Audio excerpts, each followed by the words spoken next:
So today, Jamar Chase was asked whether or not he would play this upcoming weekend. Obviously, a lot of question marks with he practiced in limited fashion today, did not participate in practice yesterday. A lot of question mark going into this game. We already know T. Higgins did not participate in practice today after practicing yesterday, so it's a mess right now with the receiving room. Well, here's what Jamar Chase had to say about the potential of him playing. He said, "In my head, I'm playing," Chase said about Sunday's game, "until further notice and anything else, and we'll see." Now, keep in mind, after, the game and after he took that massive hit where he got almost like flipped upside down, it seemed like, when he tried to he tried to catch the ball, did not catch the ball in triple coverage, and ended up being incomplete pass. Kind of the mentality / statement from him was pretty much, I'll be there to support my guys. You don't know what's going to happen pretty much. And we already know from Chase's track record, if he doesn't feel like he's healthy or 100%, he's not going to go out there and, risk injury because he's looking at the bigger picture here, right? He's looking at the whole entire season, not just 1 week. So the idea was, okay, well, he's probably then not going to play. Now, this could be a competitive advantage, absolutely, right? This could be, you kind of say this so that the team has to prepare for you, and then, they go into a game and not really know what to expect. And kind of the general gist we're getting from the defense coordinator for the Texans is the way he put it was that they're going to prepare as if Higgins and Chase are playing this week. And he said that they're going to prepare as if every single player on the offense is going to be playing. So that's kind of how they're looking at it, as they're like, hey, listen, we understand that T and Chase are both on the injury report, but we're going into this game 100% as if they aren't on the injury report, which I think is always the best way to kind of go about things and look at things, because at the end of the day, you can't really go into a game and then be like, oh, well, I wonder if this could... No, you got to go into a game thinking, okay, they pretty much have the exact same, roster as always. He did continue and say, I did a little bit of routes on air, Chase said about Thursday's workout. Just get myself moving on the grass and stuff. So I felt better. Nothing's wrong. It's just a bruise, said Chase about his back injury. So, again, at the end of the day, it is what it is. He's going to either feel healthy and ready to play, or he's going to say that he's not healthy and not ready to play. And it kind of comes down to his personal judgment and how he's feeling, right? Chase wants to win. Chase wants to go out there and perform at a top level. But at the end of the day, he's not going to risk injuring himself for the year for one game. And that's just how he works, and that's just how he thinks. Obviously, T is the opposite on that. T wants to go out there and play no matter what because he is more per-game basics. Kind of like how Joe Burrow is in his aspect of looking at it. By the way, shout out to Sean here for posting this, but this is Matt Burke talking about the potential of not playing Jamar Chase or T. Higgins. I think we would approach it from the other way, like preparing as everyone's going to play. Right, all the weapons, all the skill sets available. How are we going to defend that? It's easier to kind of backtrack off of that than plan for not having that, and then all of a sudden, oh crap, we got to cover some of these guys. So, I think, specifically to this week, like the system doesn't change. Some guys have missed other weeks. Some of the receivers have missed time here and there.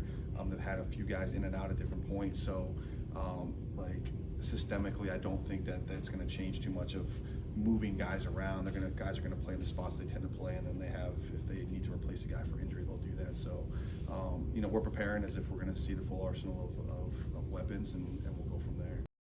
And I think honestly that is the best way to look at it whenever you're talking about football, whenever you're talking about injuries, right? Is that because at the end of the day, let's look at our guys. If Chase does not play, let's say Chase and Higgins does not play, right?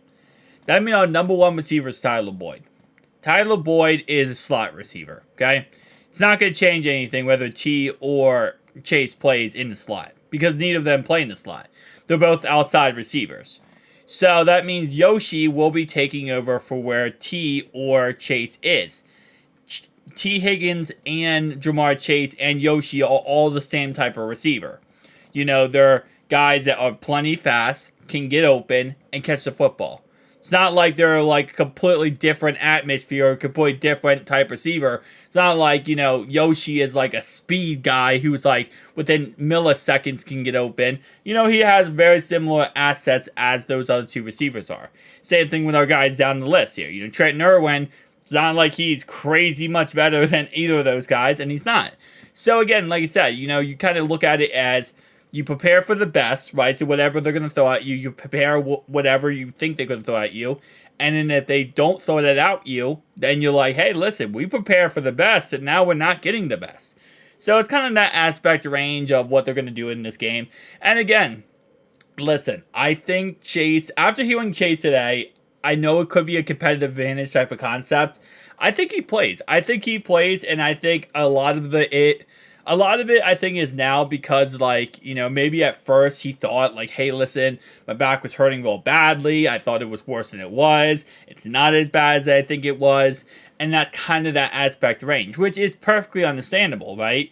At the end of the day, you're going to be precautionary as humanly possible. Because, again, yes, we are going for a Super Bowl run this year. We're not going for a playoff run. We're going for a Super Bowl run. So, that makes perfect sense. And then for T, I don't know, really, because, again, he has a hamstring injury, and the problem with those is they never go away, pretty much. They're always there. They always linger, the ugly head.